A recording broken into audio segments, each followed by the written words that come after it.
con más de 100 participantes, empezamos a dar final a esta landesweite Tagung que tengo que admitir, para mí fue muy, muy emocionante. Cuántas personas realmente se tomaron el tiempo de acompañarnos en este congreso con el título "Cómo gestionar escuelas en tiempos inciertos". Es un título que incluye todo lo que estamos viviendo en este momento, a pesar del poco tiempo que cada uno tiene.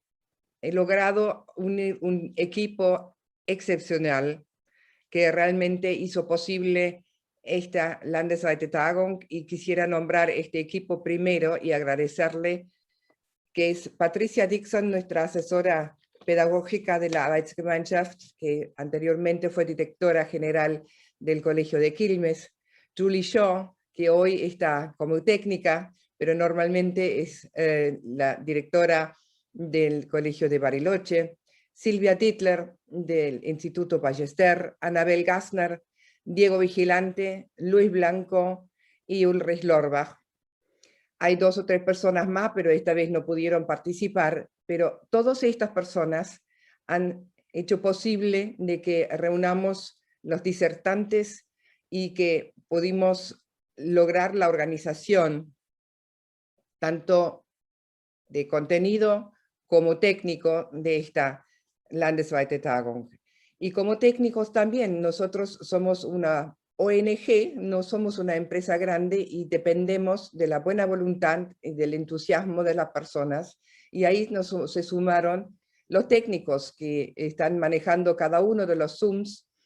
Y ahí quiero nombrar a Verónica Ditz, a Bárbara Cobi, a Esteban Yul, a Patricio Costello, a Gustavo Fur, a Noelia Reyes, a Mariano Morelli y a Verónica Werner, que junto con todo el equipo han hecho posible la transmisión. También a Joaquín Sainz, que nos hizo un video muy lindo para la pausa, especialmente de Verónica, muchos de ustedes lo han visto. También el video del encuentro deportivo cultural que hemos recibido del Colegio Goethe. Todo eso hace que podemos vivir la comunidad en una forma muy plena. Nunca hemos pensado de que se iban a inscribir más de 500 personas. Es impresionante. La verdad que nunca pensé que íbamos a tener un congreso con tanta participación.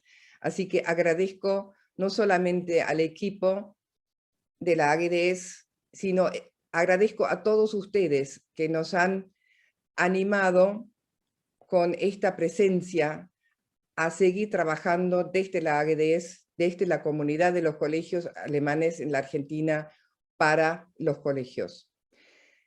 Especialmente quiero agradecer también a la embajada y a Laura Grünewald, que está presente hoy y que nos va a dirigir en un rato algunas palabras, porque la embajada tiene una función muy importante, es nuestro puente hacia Alemania, es nuestro sostén en muchas cosas y el impulsor de muchas actividades. También quiero agradecer a nuestros sponsors, que es Sencontur, la Fundación Barke y Boehringer Ingelheim, pero en este momento me gustaría que nos salude Laura Grünewald. Antes que nada, vielen Dank für die Einladung zu dieser landesweiten Tagung der AGDS.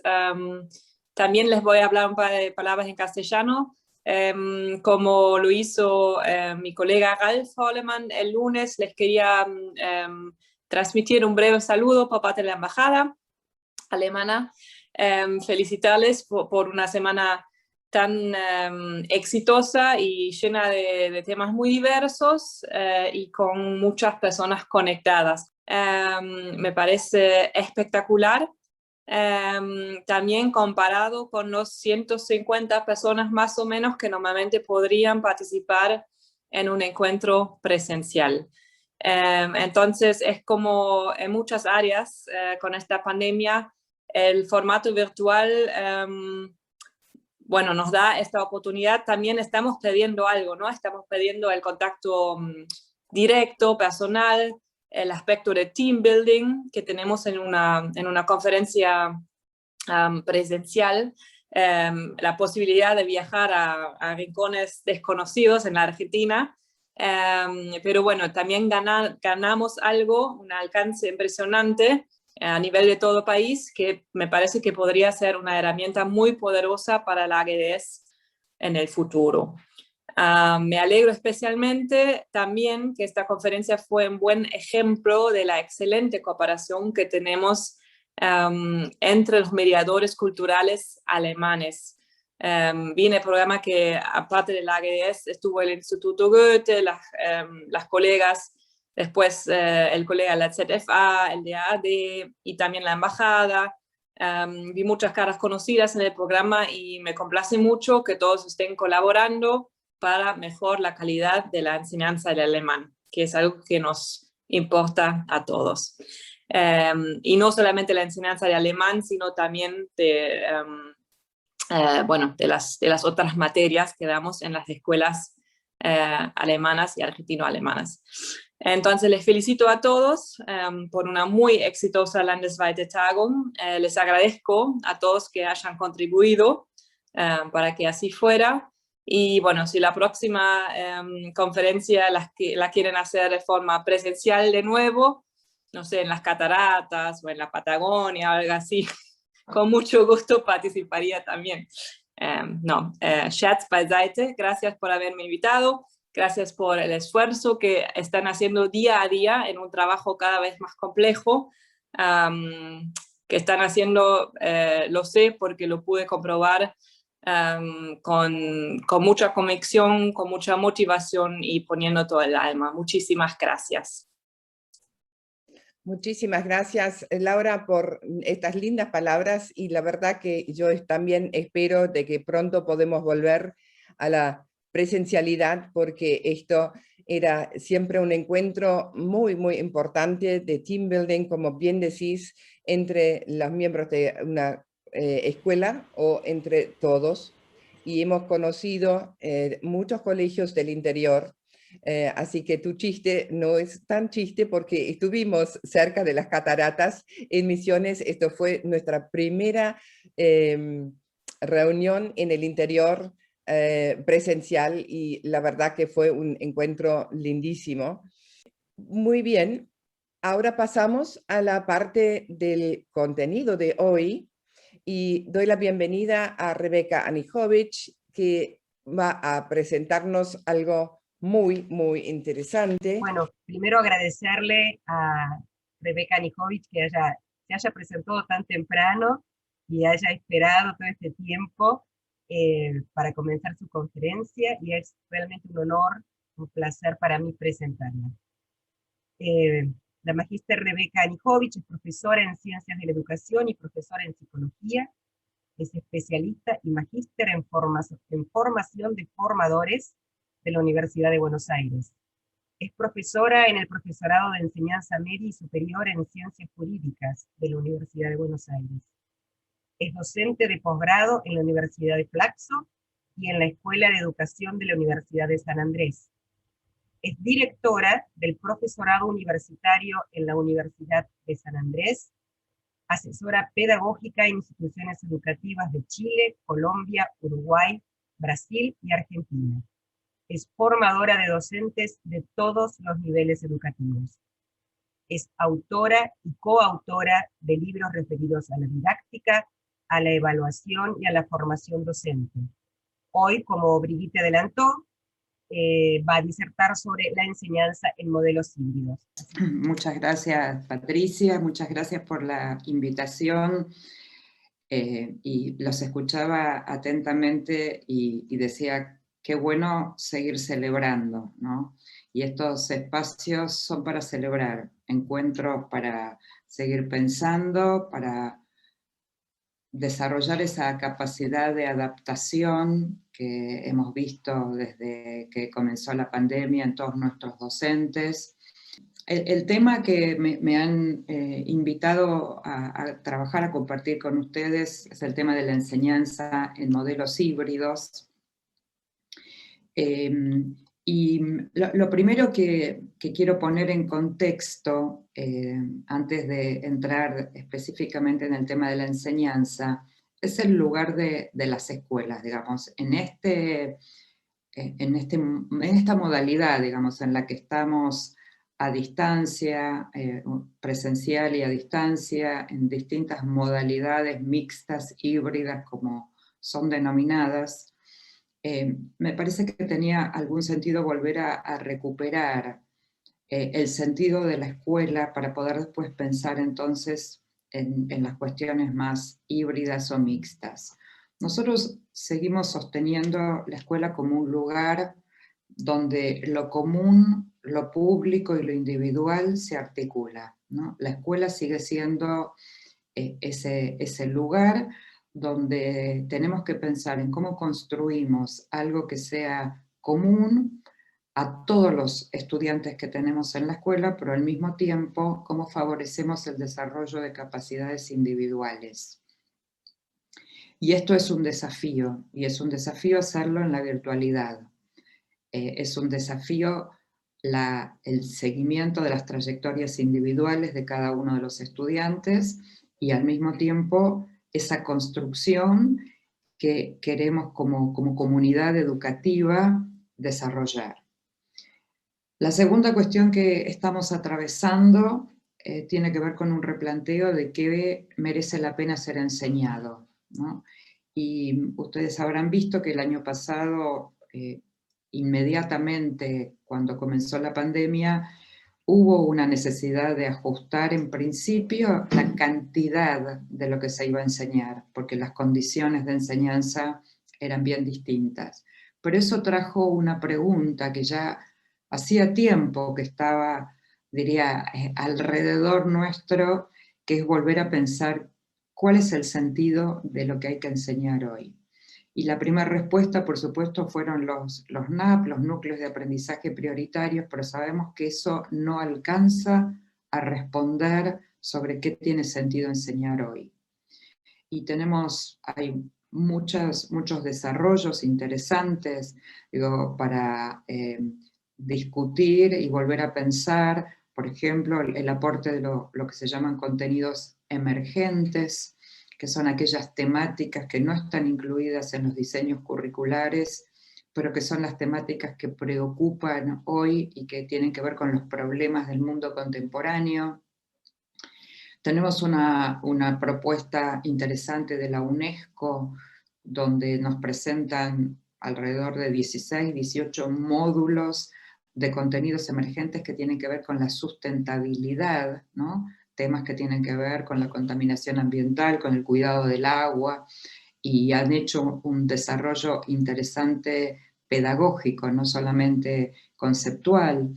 Tenemos los aportes de David Perkins cuando se pregunta acerca de qué vale la pena enseñar hoy, y él utiliza, y solo a modo de ejemplo, una pregunta que él dice que si pudiéramos trabajar con esa pregunta estaríamos abordando muchas temáticas nuevas, y hace una pregunta bien genérica que es cómo funcionan las cosas, ¿no? Y fíjense la cantidad de conexiones que uno podría establecer frente a esta pregunta de cómo funcionan las cosas.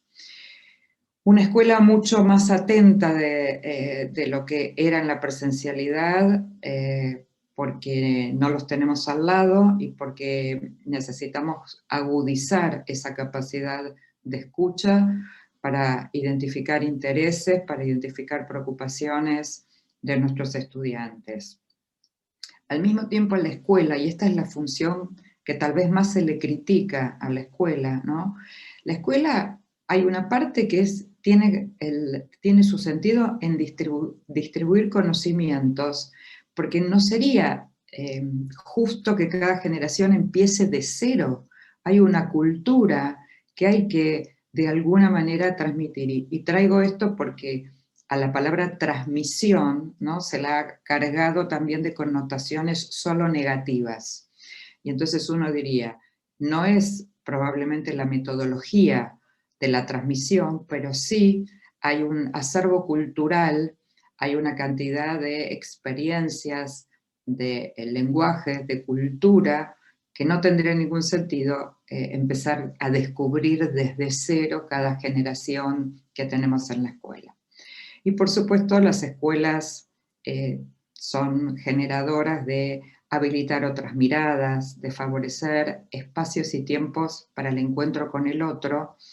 Y como bien decían en la presentación, este encuentro está complejo cuando es solo virtual, ¿no? Entonces ahí también tenemos una preocupación importante para pensar alternativas.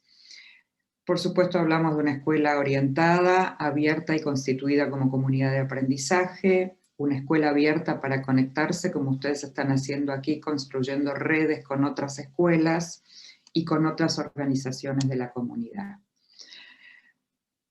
Entonces cuando estamos atravesando esta compleja experiencia que estamos abordando, hay un ejercicio que a nosotros nos parece importante para poder abordar esta modalidad híbrida, que son estas 3 preguntas para poder pensar cómo avanzar, sabiendo que las respuestas a estas preguntas por ahora siguen siendo provisorias, porque todos los días hay novedades, todos los días cambian las modalidades, cambian las normativas, entonces, digo, son preguntas cuyas respuestas hay que revisarlas permanentemente.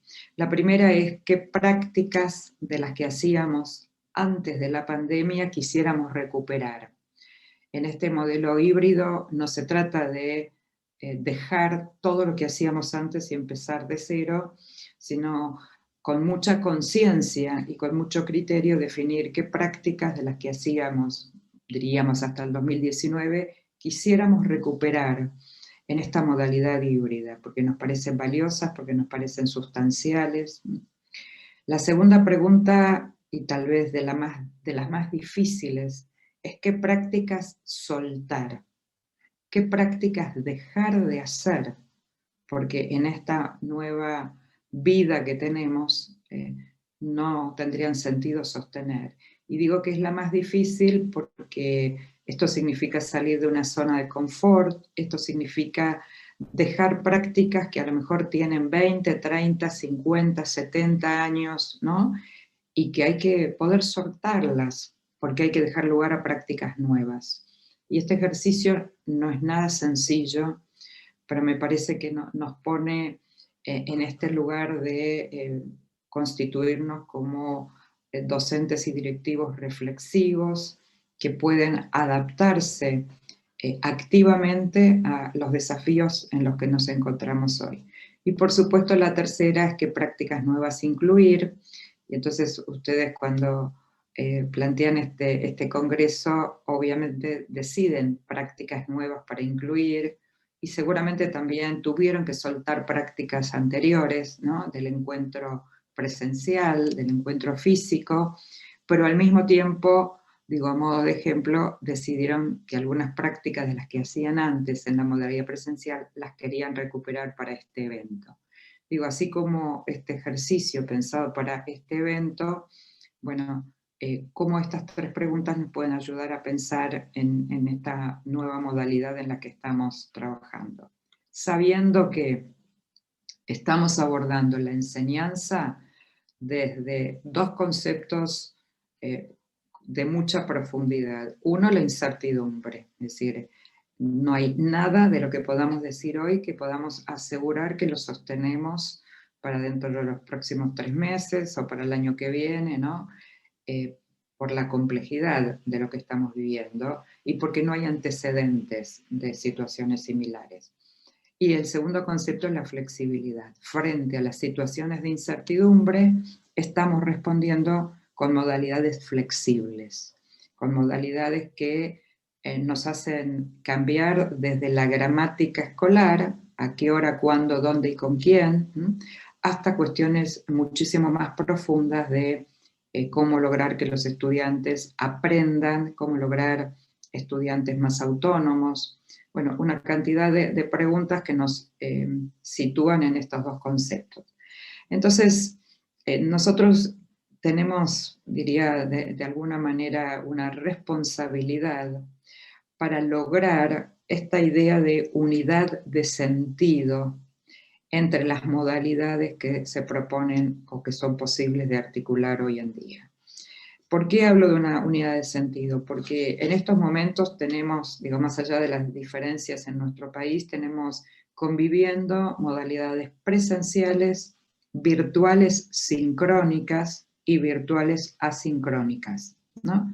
Son tres modalidades bien diferentes y que nosotros tenemos que lograr articularlas de tal modo que tengan una unidad de sentido y que no sean tres acciones sueltas que solamente los estudiantes la reconocen por si están presentes o no están presentes en la escuela.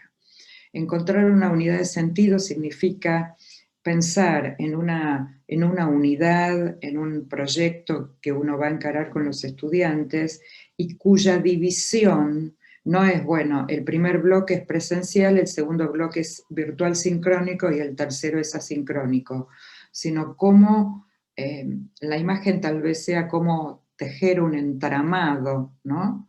Donde los estudiantes tengan claro que no importa si están en presencial, sincrónico o asincrónico, hay un hilo conductor de todo aquello que estoy haciendo, entiende las distintas partes y no siente que, bueno, cumple una cantidad de tareas cuando viene a la escuela, después tiene unas tareas que hacer cuando está conectado con el profesor o la profesora y después tiene otras sueltas para hacer de manera asincrónica.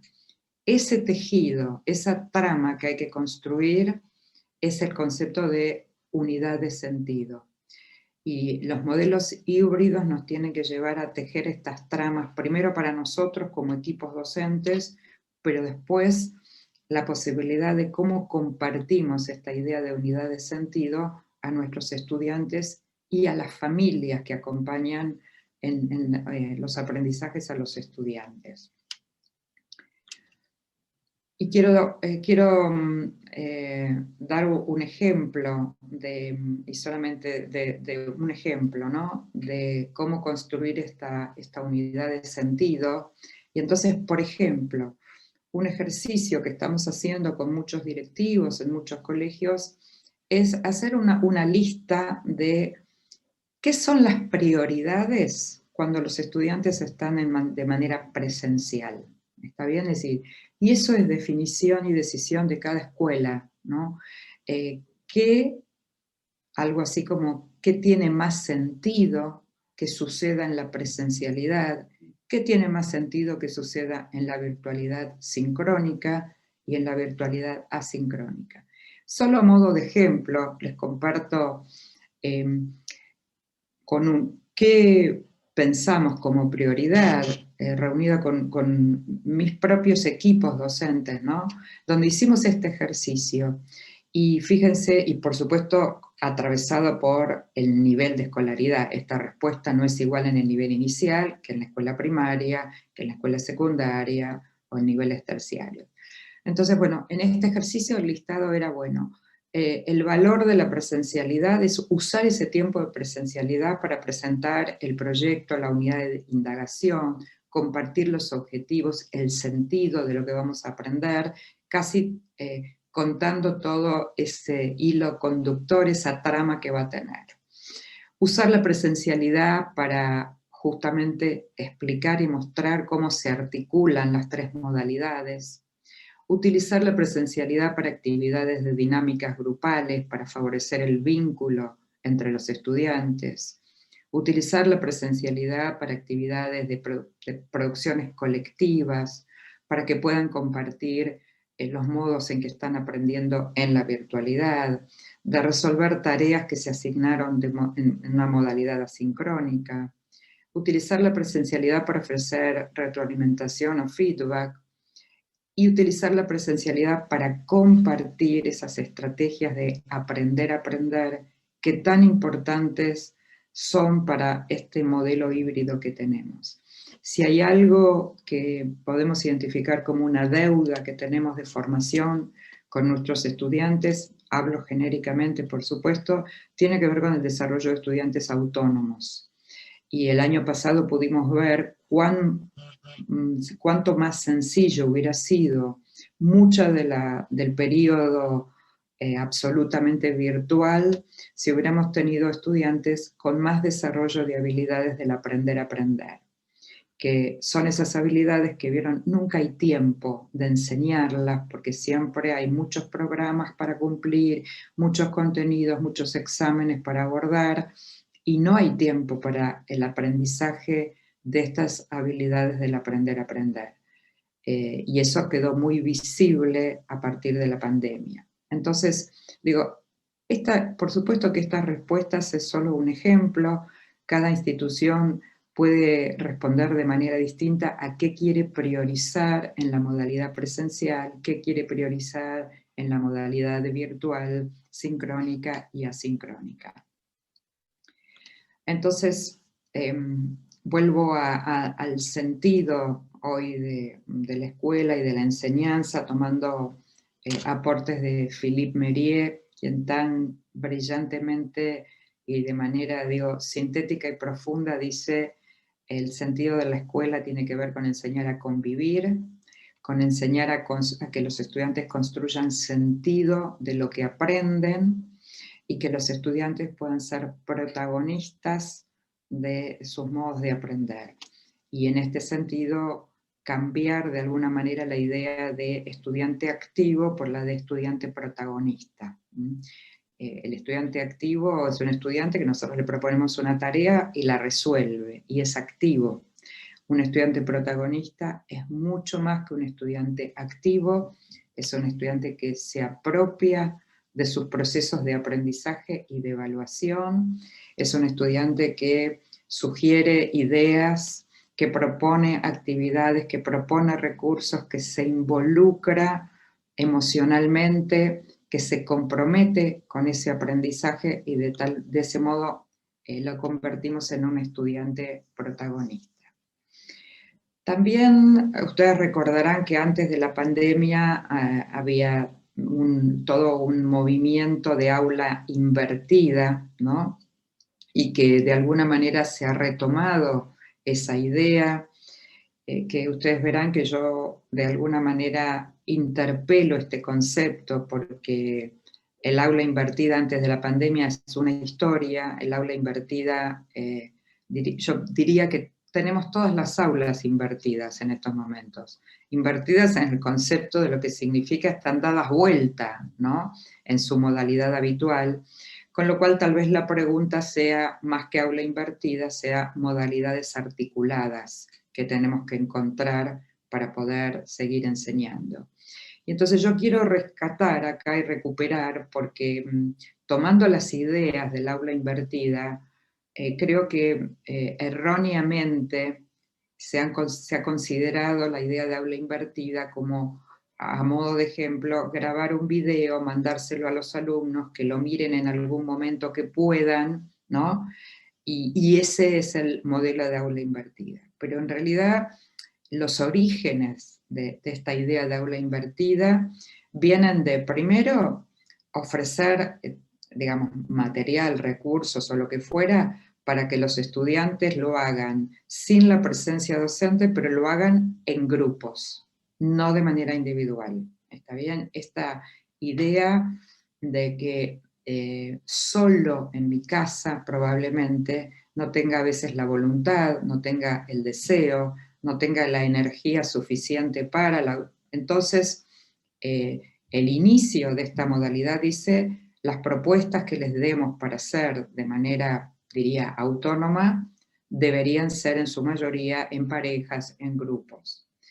La segunda idea central es que deberían hacer en esa modalidad, digamos, invertida, tareas más sencillas, porque están solos, digamos, pero muy desafiantes. Entonces, por ejemplo, que miren un video o que lean un texto y contesten 4 preguntas, no es nada desafiante para un estudiante que está solo del otro lado en su casa. Entonces, tareas sencillas que puedan resolver más autónomamente, pero que sean sumamente desafiantes. La tercera idea es que para poder, y que retomo un poquito lo que les decía de estudiante protagonista, es que trabajar en esta modalidad implica un alto grado de autonomía, para lo cual primero debemos haber enseñado rutinas de trabajo, habilidades del aprender a aprender, o sea, haber hecho un trabajo previo para poder después utilizar esta modalidad, digamos, impartida. Y por supuesto articularla de manera bien interesante con la modalidad presencial, que significaría, por ejemplo, supónganse que yo les envío un video a los estudiantes a su casa. Lo más importante es qué le pido que hagan cuando miran el video. Porque mandarles el video no hay ningún problema, es sencilla la tarea. Ahora la pregunta, ¿qué desafío les propongo después de mirar el video? Y ahí está la articulación entonces para ver qué de eso después voy a recuperar. De nada serviría que miren un video para que después en la presencialidad yo le pregunte preguntas para verificar si miraron el video. ¿Se entiende? O sea, pierde el sentido de una tarea que además le están haciendo en soledad, sin los docentes, sin en general con sus compañeros. Entonces, estamos hablando hoy de modalidades articuladas, de entornos integrados, ¿no? Y cuando hablamos de entornos integrados, hablamos de cómo vamos a integrar, por ejemplo, en la presencialidad, la diversidad de espacios físicos de la escuela o de afuera de la escuela, digamos.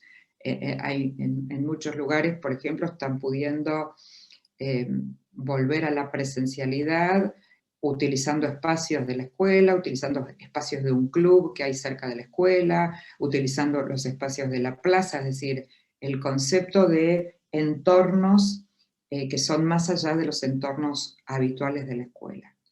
Integrar recursos materiales y recursos digitales, ¿no? En la presentación hablaban de, bueno, tal vez en el encuentro que tengan el año que viene van a pensar qué debería ser presencial y qué podría seguir siendo virtual, ¿no? Bueno, esto mismo con los recursos. ¿Qué herramientas tecnológicas sí, pero qué otros recursos? En algunos momentos tener el libro de papel, digo, puede ser tan importante como un recurso, una herramienta tecnológica. Por supuesto, la variedad de estrategias para la enseñanza presencial y remota, y ahí hay un ejercicio en estos momentos, me parece importante, de curaduría, porque vieron, hay millones de recursos en internet, millones. En algún momento uno dice, basta, paren de subir tanto material, porque hay que hacer una selección, hay que ver qué me sirve para mis estudiantes.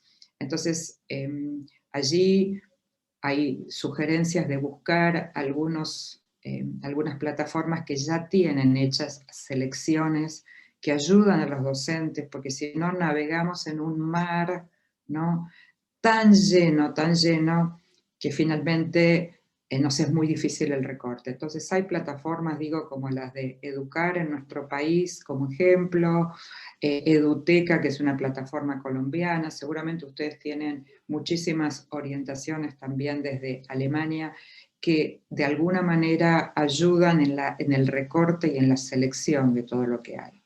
Y por supuesto, las distintas interacciones entre los sujetos, y en eso yo voy a traer ahora en unos minutos algunos ejemplos que tienen que ver con la oportunidad que tenemos de variar los criterios de agrupamiento, sobre todo en la modalidad virtual, ¿no?, como algo que en general requiere algunas decisiones en términos de cuáles son los criterios y las modalidades posibles de agrupamiento.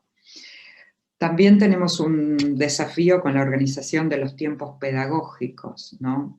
¿Qué hacer en la presencialidad, que tenemos 80 minutos o 120, 4 horas, o tenemos 1 hora? ¿Qué hacer en la virtualidad? Que por supuesto ya sabemos que no podemos reproducir el horario presencial, a pesar de que en algunos casos se ha intentado el año pasado, pero es imposible sostener en la virtualidad el mismo tiempo. cómo flexibilizamos los tiempos para que haya tiempos individuales, que sabemos que los estudiantes tienen ritmos diferentes de aprendizaje, y al mismo tiempo organizamos los tiempos comunes para todos, ¿no? Y también cómo ayudamos en estas habilidades de aprender a aprender a que los estudiantes hagan consciente el uso de su, digamos, de su capacidad para usar el tiempo individual y el colectivo, como una habilidad para aprender. ¿Vieron esa frase que nosotros muchas veces le decimos, estás perdiendo el tiempo, ¿no? O tenés que ocupar mejor tu tiempo? Bueno, para el estudiante es vacío de contenido eso. Es más bien una orden, una indicación. Entonces, aprovechando esta idea de desarrollar habilidades de aprender a aprender, el uso del tiempo es una habilidad que también hay que enseñarle a los estudiantes. Yo les decía al principio que necesitamos que la escuela haga visible de alguna manera el trabajo con lo común y el reconocimiento de la individualidad, de las trayectorias individuales, y la razón para hacer eso es que ya sabemos que aprendemos de diferentes maneras, todos nosotros, que podemos estar haciendo distintas actividades al mismo tiempo, sobre todo los más jóvenes. Vieron que escuchan música, hacen la tarea, comen un alfajor y chatean con el amigo, ¿no? Y todo esto en simultáneo. Pero desde el punto de vista de la enseñanza, sabemos que también podemos adentro de un aula estar haciendo actividades diferentes para distintos grupos de estudiantes. Y eso lo hemos aprendido también para salir del modelo homogéneo al que estamos habituados. Necesitamos muchas veces distintos tiempos, como les decía, para resolver las tareas, pero además no siempre tenemos los mismos intereses o pensamos igual adentro de un aula. Con lo cual, ¿cómo hacemos para dar lugar a que esa diversidad de intereses, que esa diversidad de modos de pensar tengan un lugar en la propuesta de enseñanza que yo voy a hacer? Para mí la imagen ¿vieron las carreras, ¿no? Las maratones? ¿Qué hacen las maratones? Todos tienen que llegar a una misma meta, pero van a ritmos diferentes, ¿no? Y por supuesto, podríamos decir que ganan solo los que llegan primero, o tomamos el criterio que ganan todos los que llegan, aunque lleguen a diferentes ritmos, aunque lleguen en diferentes tiempos, ¿no? ¿Por qué? Porque en el aula conviven estudiantes más lentos y estudiantes más rápidos, conviven situaciones individuales con situaciones colectivas, y también conviven situaciones burocráticas, ¿vieron? Hay que entregar esto para tal día, hay que tomar una prueba en tal fecha, con ritmos subjetivos. Yo entiendo que hay que entregar la planilla mañana, pero a mí me falta todavía un recorrido para entender lo que estoy aprendiendo, ¿no? Digo, todo esto convive adentro del aula, ¿no? Es como todo lo heterogéneo que tenemos en un aula que es simultánea, porque sucede al mismo tiempo. Entonces, fíjense esta imagen tan preciosa que me compartió un colega, ¿no? La maestra en la puerta: buenos días, mi pequeña investigadora de células madres. Hola, señora astronauta. Bienvenido, Oscar, al mejor director, ¿no? Esta idea que la modalidad híbrida nos lo permite, porque no los tenemos siempre a todos juntos, ¿no? Si hay algo de ventaja en esta modalidad, con todas las desventajas que conocemos, es esta posibilidad de recorridos más individuales, sobre todo en la modalidad asincrónica, ¿no? Donde tendríamos posibilidad de desafíos y desarrollos súper potentes para los estudiantes. Entonces, ¿cómo estamos pensando esta organización del trabajo en estas modalidades híbridas? Bueno, primero, formulando tareas de aprendizaje con sentido y articuladas. No tareas sueltas, contesten estas 5 preguntas, completen este dibujo, no, o sea, tareas de aprendizaje con sentido y articuladas entre sí. Diferentes alternativas de abordaje de un mismo tópico para que los estudiantes tengan opciones y puedan elegir. el establecimiento de rutinas, o sea, para poder trabajar autónomamente, primero hay que desarrollar rutinas, hay que trabajar sobre criterios de logro de los aprendizajes, hay que compartir los objetivos, hay que compartir los criterios de evaluación. Podemos armar contratos pedagógicos, ¿no? Que es una vieja idea tan maravillosa de contratos pedagógicos con los estudiantes, justamente en esta modalidad híbrida, donde ellos tienen que saber y haber acordado a qué se comprometen en la modalidad presencial, a qué se comprometen en la modalidad virtual sincrónica y asincrónica.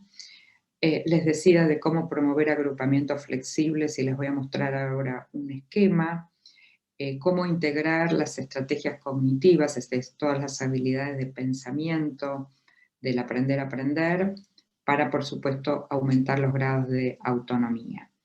Entonces, voy a avanzar un poquitito más. Esto nos lleva a un desafío que para mí es el desafío más interesante en la enseñanza hoy, que es, y por eso ustedes verán la foto de las autopistas, ¿no? Que es diseñar experiencias de clase con lógicas no tradicionales. ¿Cuál es la lógica tradicional? Es la lógica en la que hemos sido formados todos nosotros, o la mayoría de nosotros. Primero explico, después hacemos un ejercicio de aplicación. Esa es la lógica tradicional. Nosotros con la modalidad híbrida y sin la modalidad híbrida, digo, este es un desafío que empieza a desarmarse o a proponerse antes todavía de la pandemia diría lo evidencia, lo hace más explícito, salir de esta lógica, y para eso tomé un poco la metáfora de la autopista. ¿Vieron? Las autopistas que permiten que todos nosotros lleguemos, por ejemplo, al mismo lugar, pero no necesariamente yendo por los mismos lugares. Las autopistas tienen atajos, tienen colectoras en los costados que nos permiten a veces bajar un ratito para volver a subir, ¿no? Bueno, el desafío del diseño de clases hoy en estas modalidades que tenemos, sobre todo atravesados por la distancia, ¿no? Por la virtualidad, requieren desafíos de experiencias de clases con lógicas no tradicionales.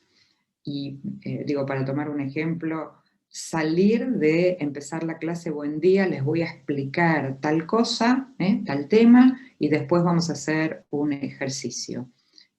El desafío es salir de esa lógica y pensar en lógicas alternativas a modo de autopista, ¿no? Y entonces un buen desafío puede ser empezar con una pregunta potente que abra una cantidad de conexiones. Por ejemplo, si yo abro esta clase, suponiendo que fuera una clase para abrir una unidad, y les hago la siguiente pregunta: ¿por qué lloran los ojos? Y les preguntara qué disciplina se supone que abordaría esta pregunta, ¿no? Y seguramente, digo, ustedes me dirían, y bueno, seguro ciencias naturales, biología, ¿no? Pero también psicología, por las emociones, pero también la literatura con la poesía, ¿no? Y así podríamos sumar. Y yo en realidad quería decirles que el proyecto o el tema que vamos a trabajar tiene que ver, supónganse, con un tema de la psicología, ¿no? Y podría haber empezado diciendo, les voy a explicar distintos autores que abordan el tema de las emociones o la clasificación de las emociones que hacen esta escuela de psicología. No es lo mismo que empezar con la pregunta ¿por qué lloran los ojos? Digo como ejemplo, ¿no? Por supuesto no es lo mismo que empezar con un problema, y por suerte para la enseñanza el mundo está lleno de problemas, ¿no? Con lo cual abrimos el diario y cualquiera de las cosas que pasan en el diario podría ser la apertura de una unidad de trabajo y salir de la lógica tradicional, ¿no? Entonces, aprender lo que llamamos a través de desafíos, ¿no? desafíos donde los estudiantes se involucran, donde los sensibilizamos para que investiguen, para que creen modelos, para que los usen, para que trabajen de manera colaborativa y multidisciplinario, para que puedan pensar en las conexiones entre el mundo académico y el mundo real que los rodea, por supuesto para que desarrollen habilidades de comunicación para compartir esos hallazgos que ellos hacen trabajando con estos desafíos, ¿no? Y por supuesto salimos de la preocupación que hoy tenemos, que es cómo motivamos a los estudiantes para que prendan la cámara, para que quieran participar, y la respuesta, desde mi perspectiva, no está en la motivación, sino en los desafíos, en las propuestas que nosotros le podemos hacer de modos alternativos de abordar esos temas que queremos que aprendan. Por supuesto, nos podemos apoyar en un concepto que no es nuevo, pero que vale la pena recuperar, que son las puertas de entrada al conocimiento, tan bien definidas por Gardner, ¿no? Donde él dice que todo lo que es importante tiene que ser enseñado de muchas formas distintas, ¿no? Entonces, volver a recuperar el concepto de puertas de entrada al conocimiento, y más que nunca poder usar estas distintas puertas de entrada al conocimiento. Y también les decía que les iba a mostrar un ejemplo de criterios de agrupamiento diferentes, y vuelvo a tomar la metáfora de la autopista. Fíjense que lo verde, la construcción de lo común, es esa línea, ¿no? Esa ruta por la que debemos en algún momento estar todos allí. Pero fíjense la posibilidad de armar criterios de agrupamiento con distintos ejes, ¿no? Arriba a la derecha tengo creado un grupo, un agrupamiento por intereses, y ahí están, digo, los numeritos serían nombres de estudiantes, ¿no? Solo que no me entraban todos los nombres. A la izquierda tengo un grupo armado por tipos de tarea, por ejemplo, todos los que dibujan, todos los que les gusta o saben dibujar bien, o todos los que les gustan hacer hoy tutoriales, grabar podcast. Abajo a la izquierda tengo 2 estudiantes que los agrupo por algo que tienen que compensar o avanzar en algún tema que están más atrasados. A la derecha abajo tengo por proyectos, y los estudiantes están agrupados trabajando.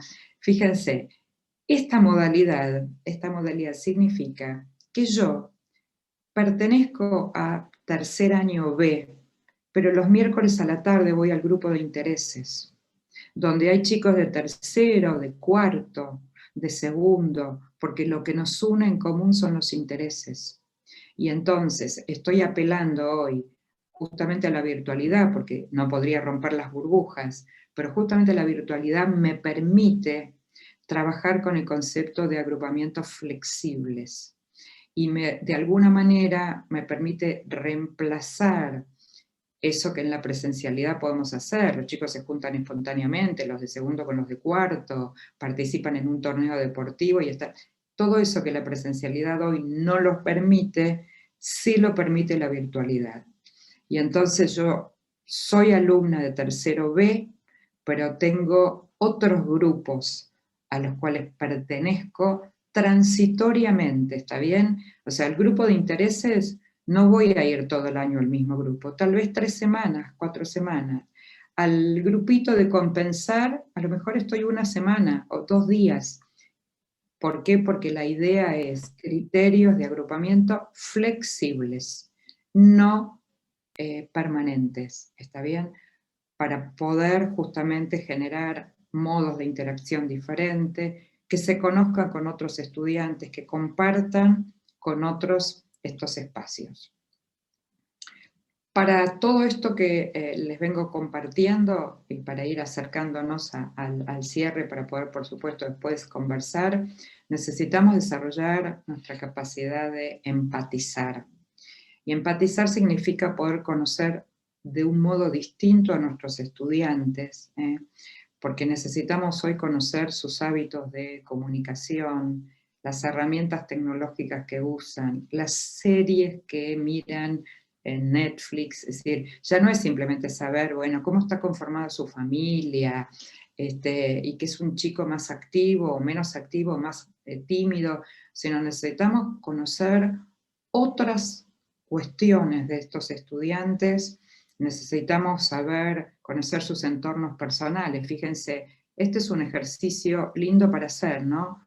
Que cada estudiante ponga en una imagen todo lo que usa, Facebook, Instagram, Twitter, o sea, todo lo que ustedes quieran.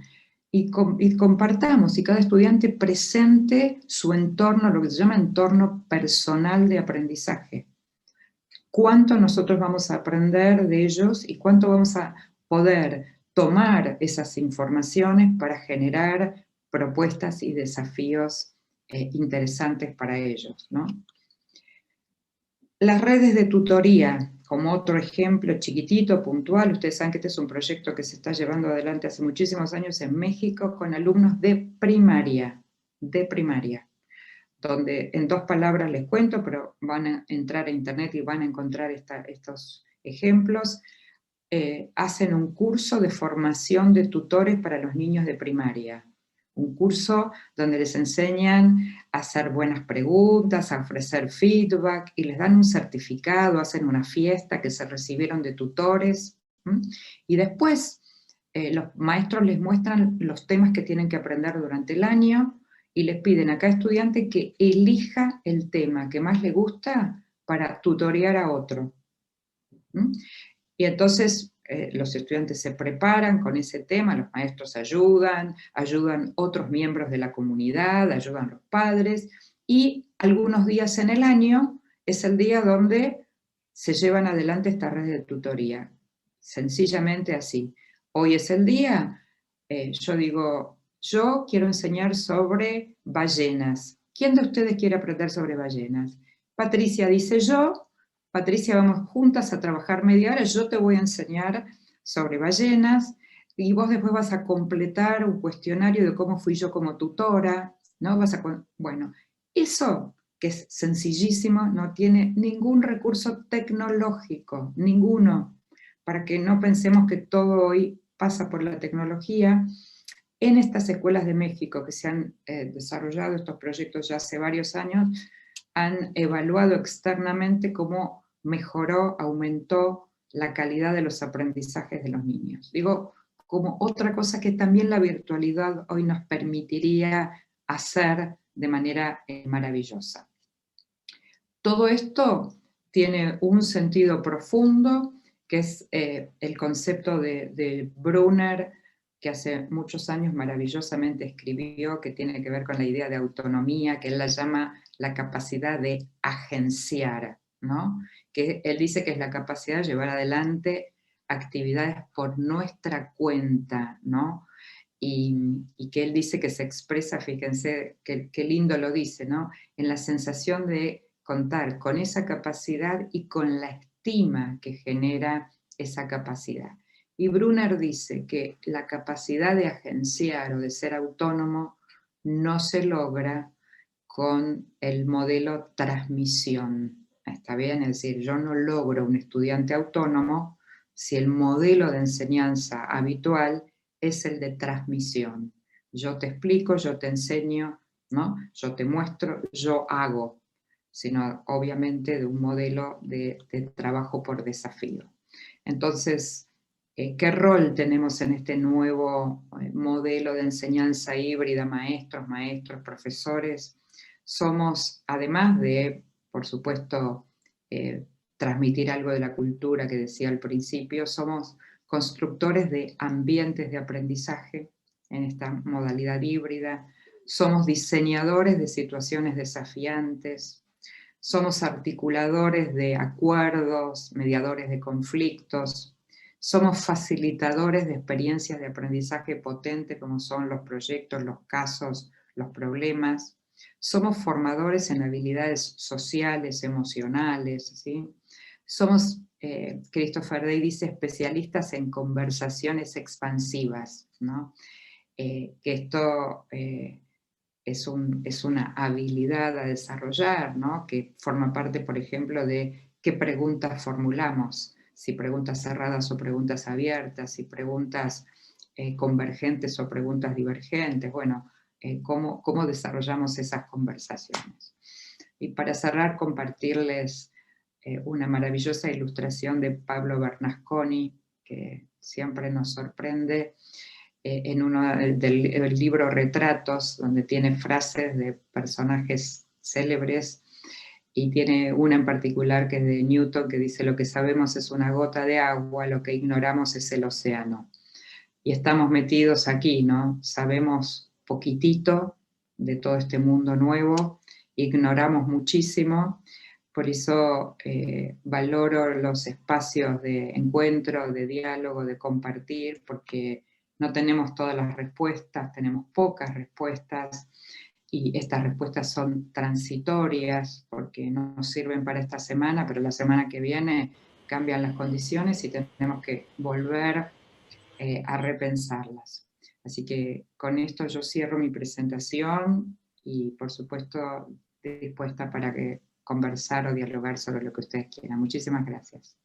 Por supuesto también podemos tomar un minuto para pensar. Vieron que nosotros los docentes hacemos una pregunta y queremos que al segundo respondan. Bueno, no pasa nada si tomamos unos minutitos en ese silencio de pensar, pero desde ya podemos dialogar del modo que quieran, que les sea más sencillo. Por supuesto, muchísimas gracias por este abrir la mente. Lo que asociaba con esta posibilidad de generar autonomía, que creo que las escuelas alemanas en su totalidad es uno de los objetivos centrales que siempre nos volvemos a preguntar: ¿cómo lo potenciamos? Además de las estrategias, hay un elemento que encuentro como muy obstaculizador en nuestra Argentina, que es el encuadre legal.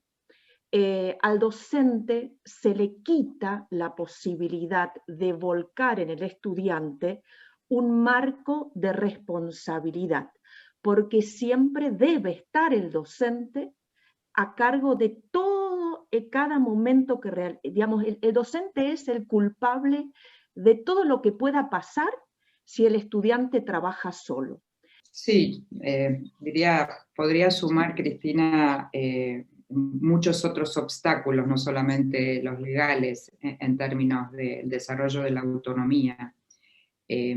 A mí me parece que en la virtualidad particularmente hoy, tenemos una oportunidad mayor, porque en la presencialidad legalmente un estudiante no puede estar solo, pero hay otras maneras, de todas maneras, digamos, el ejemplo que yo les daba de lo diverso dentro de un aula simultánea, es una manera, digamos, de trabajar que no está solo el estudiante, claramente, está la maestra y están los compañeros, pero yo puedo ahí desarrollar un camino de aprendizaje de habilidades de autonomía mayor.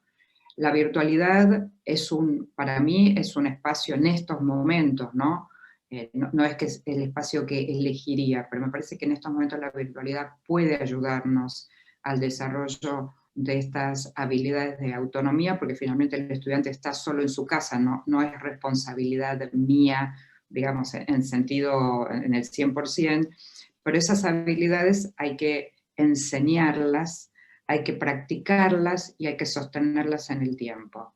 Y entonces, en algunas escuelas obviamente ya venían desarrollando y obviamente se pueden potenciar, y en otras escuelas no se han desarrollado, básicamente por lo que les decía, de falta de tiempo, en el sentido de que hay que correr porque hay que terminar un programa, porque hay que entregar notas y hay que tomar entonces pruebas escritas, y entonces no hay tiempo para esto, al igual que la evaluación. ¿Se acuerdan que el año pasado el ministro aquí en Argentina dijo en un momento: no vamos a evaluar, en realidad quiso decir no vamos a calificar, ¿no?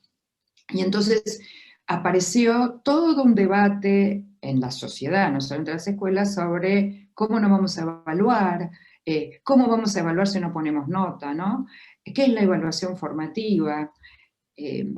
Y uno podría decir, nosotros docentes somos evaluadores todo el tiempo, además de enseñantes, ¿está bien? Estamos diagnosticando todo el tiempo a nuestros estudiantes. Por supuesto, no todos hacen evaluación formativa porque no hay tiempo, porque si yo tengo un bimestre, tengo que entregar las notas, entonces mejor tomo 2 exámenes y no hay lugar para. Entonces aparece legitimado que se puede evaluar de manera formativa, pero entonces no hay hábito. Los estudiantes completan, por ejemplo, un ejercicio de autoevaluación y los profesores dicen, los chicos mienten en el cuestionario. Entonces uno dice, bueno, ¿cómo miente? Claro, porque piensan que si en el cuestionario de autoevaluación señalan una dificultad, eso les va a bajar un punto. Entonces fíjense que estamos trabajando también sobre creencias muy profundas, que evaluar es calificar y que no se borra porque alguien dice ahora evaluamos de manera formativa, sino hay que enseñar y desarrollar prácticas de evaluación formativa para lograr que un estudiante responda a un cuestionario de autoevaluación sin pensar que si pone una dificultad que tuvo, en lugar de recibir ayuda de parte del docente cómo superar esa dificultad, le van a bajar un punto. Pero es entendible que haga eso, ¿se entiende? Y por otro lado, hacer 3 veces en el año un ejercicio de autoevaluación no suma nada. Es una pérdida de tiempo, ¿se entiende? Porque no es una práctica que yo la puedo sostener en el tiempo. La puedo sostener si la hago 25 veces. Y el estudiante se da cuenta que nada de eso influyó en bajarle un punto en la nota. Y tomo este ejemplo porque es lo mismo, digamos, en su planteo de la autonomía también pasa lo mismo con la evaluación. Entonces, son prácticas que hay que revisar en principio, tomar la decisión de encararlas, y eso no es solo individual, es institucional, por supuesto, y al mismo tiempo establecer qué podemos hacer ahora en esta modalidad, digamos, que tenemos híbrida. Y yo creo que el desarrollo, el enseñar prácticas de autonomía o retomarlas en el caso de las escuelas que ya las hayan avanzado, con un altísimo grado de visibilidad, ¿no? Hay que ponerlo en palabras, porque muchas veces el estudiante hace algo autónomamente, pero no sabe que lo está haciendo. Entonces, la autonomía, además de enseñarla, de probarla, practicarla, hay que hacerla, lo que se llama hacerlo visible, ponerla en palabras. El estudiante tiene que poder, la aspiración de estudiante autónomo es un estudiante que diga, me doy cuenta que tengo que volver a leer el texto porque no lo entendí. Me doy cuenta, sin esperar que venga la profesora y me diga, Rebeca, tenés que volver a leer el texto. Un estudiante autónomo en Horizonte es un estudiante que debería elegir él una evidencia de aprendizaje y decirme, profesora, esta es la evidencia que muestra lo que yo aprendí sobre esta unidad, sobre este proyecto. Nosotros, ¿qué hacemos? Siempre les decimos, bueno, chicos, para mostrar cómo terminaron esta unidad, tienen que presentar, no sé, una monografía. Nosotros se lo pedimos. Entonces digo, eso no es tampoco autonomía. Entonces, ahora, ¿cómo llegamos a este horizonte del estudiante? Bueno, la canción dice, tendrás que recorrer un largo camino, muchacha, ¿no? Quiere decir toda la escolaridad. Empiezo en la sala de 4, de 5, primer grado, segundo grado, y armo un programa para lograr un estudiante que venga y me diga, me doy cuenta que tengo que volver a leer el texto. Me doy cuenta que esta estrategia que elegí a mí me retrasa, no me hace avanzar. Me doy cuenta que esto no lo entendí bien y necesito ayuda. Esta es la evidencia de mi aprendizaje. Bueno, eso, a mi gusto, todavía falta bastante para desarrollar y no creo que aquí lo legal me frene. Primero debería tomar la decisión de que por ahí quiero ir, ver cómo, por supuesto, sin romper, no estoy incitando a romper las normas ni la legalidad, aunque a veces, pero ¿cuántas veces nosotros hemos roto algo de eso para mejorar, ¿no? Con la intención justamente al contrario, ¿no? Para desafiar al estudiante, para moverlo de donde está. Bueno, hay algo de eso que nosotros deberíamos poder afrontar, en principio nosotros como adultos, ¿no? Porque convengamos que hay algo también de cuánta autonomía nosotros tenemos desarrollado como adultos, cuál es nuestra concepción de un estudiante autónomo, cuánto más incómodo a veces es un estudiante autónomo, ¿no? Porque finalmente hace lo que quiere, lo digo entre comillas, hace lo que quiere y no lo que nosotros le decimos que haga, ¿no? Entonces, bueno, ahí me parece que tenemos una puerta de desafío todavía con el contexto que tenemos, que bueno, este es el país en el que vivimos, y esto es lo que podemos hacer, ¿no? Hay preguntas respecto del tema de la motivación, especialmente después de un segundo año de virtualidad, sobre todo con los chicos del ciclo superior. Miren, en el tema, tomo lo de los desafíos y la motivación primero, y traigo un minuto, vuelvo al ejemplo de Perkins, de la pregunta cómo funcionan las cosas, ¿no? Porque, por supuesto, es una pregunta muy amplia, uno no puede ir al aula y decir cómo funcionan las cosas, pero uno puede elegir cómo funciona un avión, cómo funciona una computadora, cómo funciona un panel solar, ¿no? Cuando yo hago esa pregunta, digo, ¿cuántos de los contenidos de los diseños curriculares podrían articular con esa pregunta?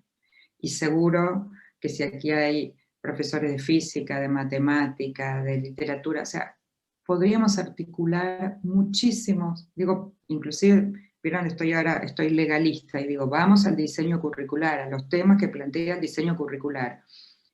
No es lo mismo decir, la unidad 1 del diseño curricular, vamos a desarrollarla ahora, que preguntar cómo funciona un panel solar y ver qué conceptos de lo que yo tengo que enseñar en física podría a través de esa pregunta. Es mucho más desafiante empezar por cómo funciona un panel solar, que buen día vamos a hablar de la ley de gravedad o vamos a hablar del calentamiento global o de lo que fuere. Por supuesto, podría decir, a mí no me interesa, yo soy un estudiante y no me interesan los paneles solares. Bueno, ahí es donde no traigo solo la pregunta del panel solar. Puedo traer cómo funciona el panel solar, cómo funciona un helicóptero, cómo funciona, no sé, un lavarropas. Que vieron que los chicos chiquitos se paran a mirar cómo da vueltas, ¿no? Y uno diría, bueno, qué divertido poder pensar qué pasa ahí adentro, ¿no? Entonces, el desafío tiene que ver con traer una pregunta potente, una pregunta no googleable. Si yo pregunto cómo funciona el lavarropas y lo llamo a Siri y le digo, Siri, ¿cómo funciona el lavarropas? Y me lo contesta, se acabó la pregunta desafiante. Entonces, un proyecto, un problema. Tenemos, miren, yo les decía, la UNESCO sacó un documento, y tomo esto porque está hecho, ni siquiera hace falta que nosotros pensemos de cero. Sacó un documento donde tiene 16 o 18 módulos, después no puedo acordar el título que tiene, pero lo tengo guardado en la computadora, después se lo puedo mandar, no tengo problema, donde toma un tema, todos de sustentabilidad, y propone como trabajar es una unidad vinculado a el tema de la conservación del agua, por ejemplo, y da algunas ideas. ¿Cuántas cosas podemos aprender a través del problema del agua? Millones, millones. Porque es el agua como conservación, pero es el agua como nutrición, es el agua y los animales, digamos, del agua, es el agua y la economía, ¿no? Si una ciudad que tiene puerto o que no tiene puerto, que tiene río, que no... O sea, ahí está, ahí lo puso en el chat, maravilloso. ¿Vieron? Esto es fantástico. Uno lo dice, otro lo busca, y que tiene que ver con los objetivos sustentables. Digo como ejemplo, en la página de UNICEF de Argentina tienen un proyecto que se llama Planea, que es un proyecto que se está haciendo en la provincia de Tucumán, en las escuelas secundarias, que empezó con las escuelas más vulnerables y de peor puntaje en las pruebas a aprender en la ciudad de Tucumán, bueno, en la provincia, porque es para toda la provincia. Y miren los títulos de los proyectos. Uno se llama ¿Dónde guardan los pueblos sus secretos? Empecemos el día diciendo, chicos, cuando yo les digo ¿dónde guardan los pueblos sus secretos? ¿De qué estoy hablando?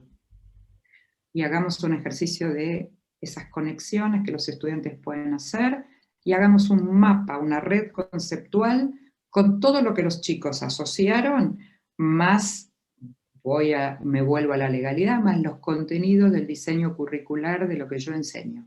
Y armemos una maravillosa red conceptual, y veamos entonces cómo abordamos, porque si armo la red y además la comparto con los chicos, seguramente los chicos van a encontrar opciones. Yo quisiera entrar por este caminito de la red, entonces, ¿qué vas a averiguar? ¿Qué vas a investigar con tu grupo?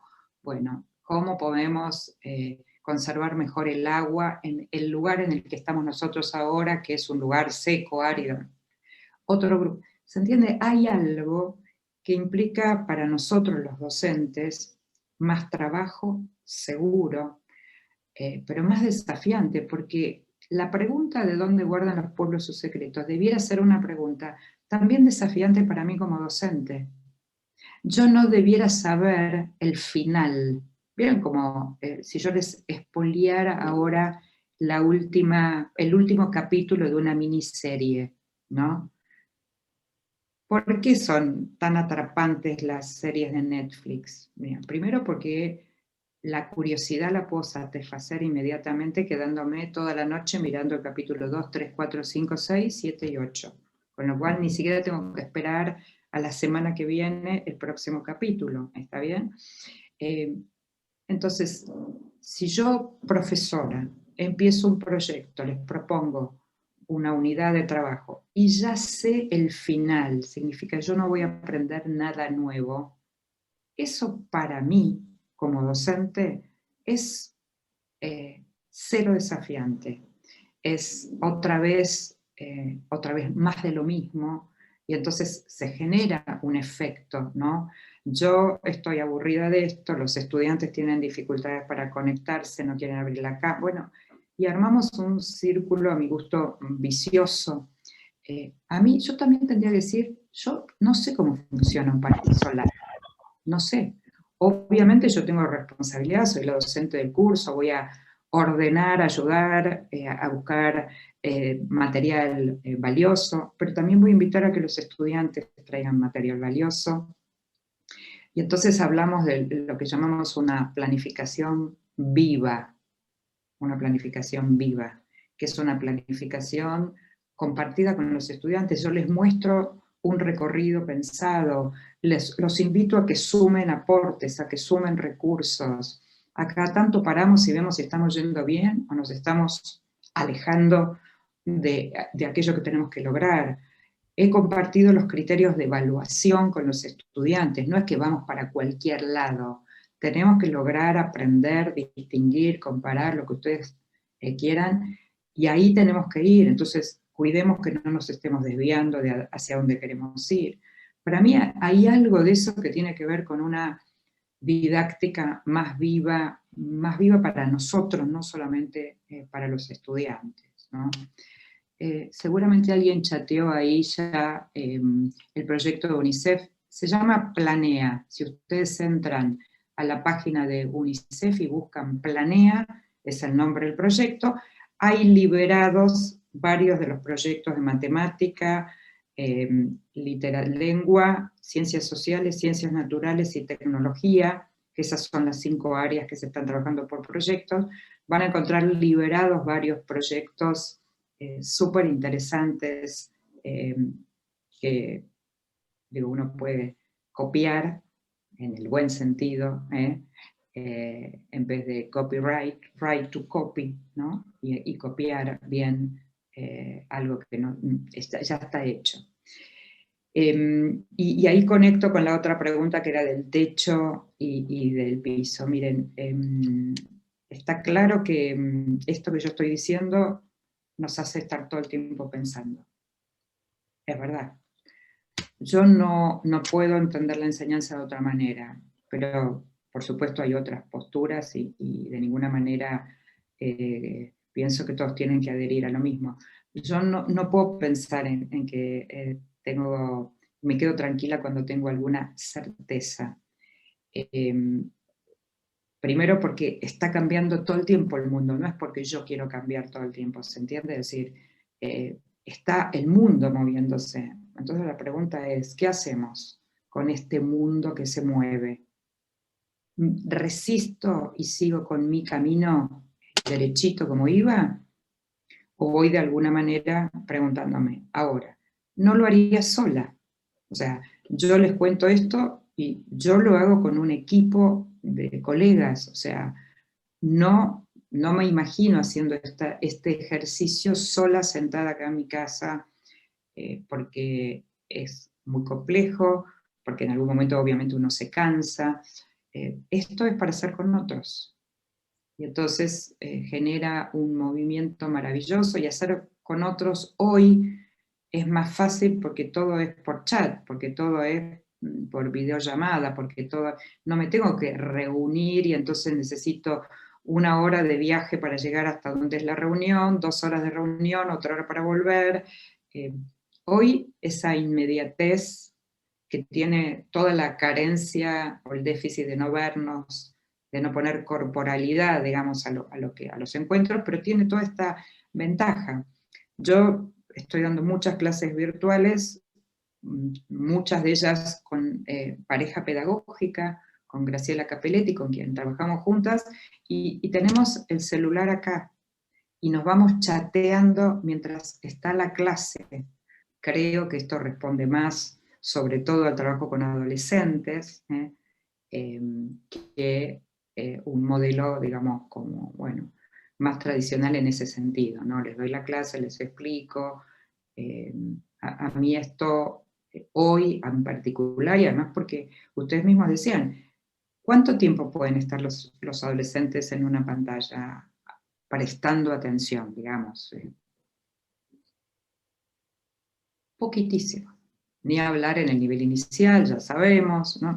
Entonces, me parece que hay algo que nosotros tenemos que romper con el modelo de lógica, ¿no? Y digo romper porque es desestructurar, no es un cambio menor. Le pongo 2 diapositivas en vez de 4, le cambio la imagen. No es por ahí, entiendo yo, el modelo de enseñanza que estamos atravesando ahora. Y aún si volviéramos mañana a la presencialidad 100%, ¿no? No va a ser igual. Porque ya ni nosotros somos iguales por todo esto que nos está atravesando como personas, no solamente como docentes, ni los estudiantes son los mismos, y obviamente ni el mundo es igual. Con lo cual, aún si volviéramos 100% a la presencialidad, hay algo que se rompió del modelo tradicional, ¿no?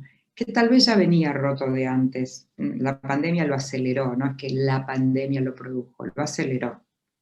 O no nos preguntábamos 2 años atrás qué sentido tiene enseñar algunos temas, ¿no?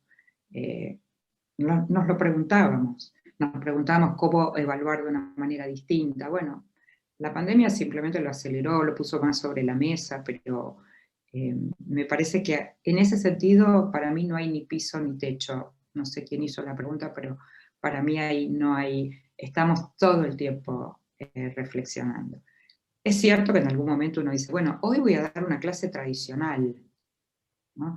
Pero entonces le digo a los alumnos, le digo, miren chicos, hoy les voy a explicar un tema que está difícil, que es complejo, entonces les propongo que tomen nota, o sea, tengan una escucha activa, les propongo un recurso, una rutina de pensamiento de cómo tomar notas, y entonces les digo, tomen nota, 3 cosas les pido que tomen nota. Una idea que yo les voy a compartir, que para ustedes sea totalmente nueva, que nunca la hayan escuchado. Una conexión, mientras yo hablo, que ustedes puedan conectar con otra idea de la materia o de otra materia, ¿no? Una pregunta que les genere. Eso ayuda, Probablemente a lo mejor no todos lo hacen, pero seguramente muchos sí. Y después que expliqué, digo, bueno, ahora ustedes compartan sus notas. Bueno, y diría, es una clase más tradicional, no pasa nada, y está bien hacer una clase así a veces, ¿no es cierto? No estoy diciendo que nunca más explicamos nada, ¿no? Pero yo tengo que, para mí, desarmar esa estructura tan tradicional. Bueno, esto nos da mucha esperanza, esto nos da mucho ánimo, esto nos impulsa. Así que bueno, de mi parte, agradecer también a los participantes que pusieron los enlaces para la UNESCO y para UNICEF con los programas que vos mencionaste. Esto es siempre trabajar así en red y compartir y ayudarnos. Y bueno, también liberarte porque has sido extremadamente generosa con tu tiempo. Así que bueno, agradecerte mucho, mucho, una hora y media, que creo que fue de excelencia para todos. Así que, seguramente nos vamos a volver a ver, ojalá que sea en las Cataratas, o en Bariloche, o en Córdoba, sí, o en algún lugar del interior, y bueno, gracias. No, gracias a ustedes, y ojalá volvamos a la presencialidad, digo, más allá de los modelos híbridos, hay algo del contacto cuerpo a cuerpo que no es reemplazable claramente, y lo sabemos, y por eso además estamos poniendo tanta energía en buscar parches, ¿no? Algo de que reemplace eso que no tenemos, y que ojalá volvamos pronto. Así que bueno, muchísimas gracias, me encanta verlos entusiasmados. Bueno, eso habla de los docentes que tenemos en nuestro país, y que de manera, digo, fantástica han tomado, vieron, al día siguiente que empezó la pandemia, se han puesto la escuela sobre sus hombros, ¿no? Y eso para mí es maravilloso.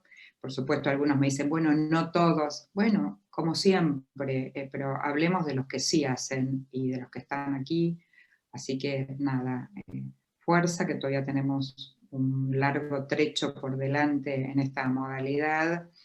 Y necesitamos tener energía, necesitamos renovarnos nosotros mismos, porque somos nosotros quienes estamos al frente de las aulas finalmente. Así que muchísimas gracias por la invitación, Patricia. Un abrazo para cada uno de ustedes. Yo me anoté una frase final. Creo que frente a una currícula rígida, o frente a una pandemia, o frente a cualquier dificultad en general, mantener la motivación y disfrutar el desafío y salir de la rutina está en el asombro que puede mantener cada docente frente al proceso de aprendizaje de sus alumnos. Creo que esto resume para mí un poquito lo que es la esencia del docente, de variar y mantener ese asombro y poder enriquecerse con una presentación como la que vivimos hoy, que nos da las herramientas de mantener ese asombro, de mantener esa motivación. Hemos tenido posibilidad de compartir buenas prácticas de colegios como de Temperley, de Bariloche, de Lanús, de Luis Siegel, de Goethe, hemos tenido docentes nuestros como Anabel Gassner, como Alejandro de Brandi, que han expuesto, Silvia Leal, le han expuesto también en talleres aparte sus experiencias. Me falta, puedo seguir nombrando todos, realmente teníamos 21 actividades, y que estas personas se pusieron también al hombro de prepararse para enriquecer el día a día y sacar a los docentes de su rutina y motivarlos, es un gran trabajo. Así que les agradezco a todos, tanto a los que se tomaron el tiempo de escuchar, como a los que se tomaron el tiempo de preparar todo esto para que podamos disfrutar una semana lleno de sabiduría, lleno de lindos encuentros, porque cuando yo miro todo acá y veo las caras sonrientes, ¿no? Se pueden imaginar cómo a mí me llena el alma, me realmente pone piel de gallina. Muchas gracias. Un abrazo para todos, que estén muy bien. Adiós. Muchas gracias. Gracias.